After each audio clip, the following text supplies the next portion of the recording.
Hello enumerators, online education by Dave sir YouTube ચેનલમાં આપ સર્વેનું હાર્દિક સ્વાગત છે.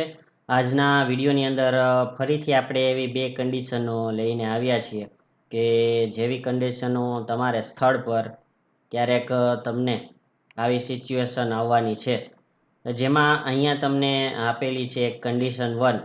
એ કન્ડિશન 1ની અંદર તમે અહીંયા જોઈ શકો છો કે મકાનની 4 દિવાલો તો અહીંયાથી તમને દેખાઈ રહી છે, પણ ઉપર તમને છત હજી ક્યાંય જોવા મળતી નથી.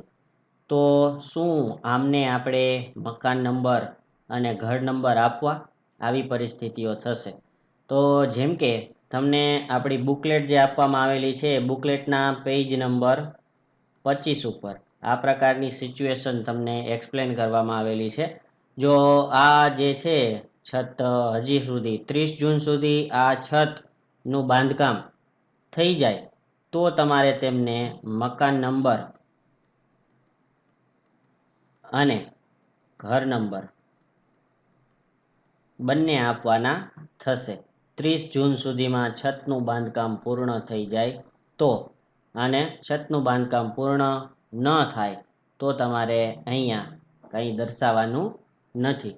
ત્યારબાદ ફરીથી આપણે એક બીજી સિચ્યુએશન જોઈએ કે જેમાં તમને અહીંયા કન્ડિશન બીજી આપેલી છે જેનું બાંધકામ ચાલુ છે. અહીંયા તમે જોઈ શકો છો 4 દિવાલ પણ છે અને છત પણ અહીંયા દેખાઈ રહી છે તમને. તો આવા કિસ્સાની અંદર આપણે શું કરવાનું થશે? એટલે આવા કિસ્સાની અંદર તમારે ઘર નંબર પણ આપવાના થશે અને તમારે તેમને મકાન નંબર પણ આપવાના થશે.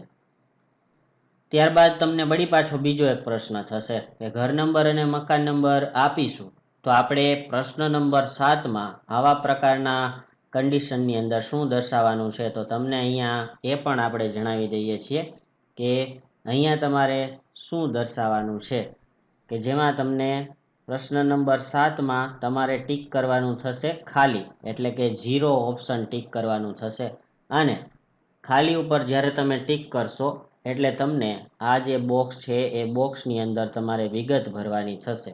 એ વિગતની અંદર તમારે લખવાનું થશે, આ રીતે તમે લખી શકો છો, ખાલી ડેશ, ત્યારબાદ તમારે લખવાનું છે બાંધકામ ચાલુ. આ પ્રકારે તમે કન્ડિશનની અંદર દર્શાવી શકો છો. તો મિત્રો, આવા જ નવા વિડીયોની અપડેટ જોવા માટે તમે અમારી યુટ્યુબ ચેનલ સાથે જોડાયેલા રહેજો અને આ વિડીયોને વધુને વધુ શેર કરજો, જેથી કોઈ પણને આવા પ્રશ્નોનું નિરાકરણ મળી શકે.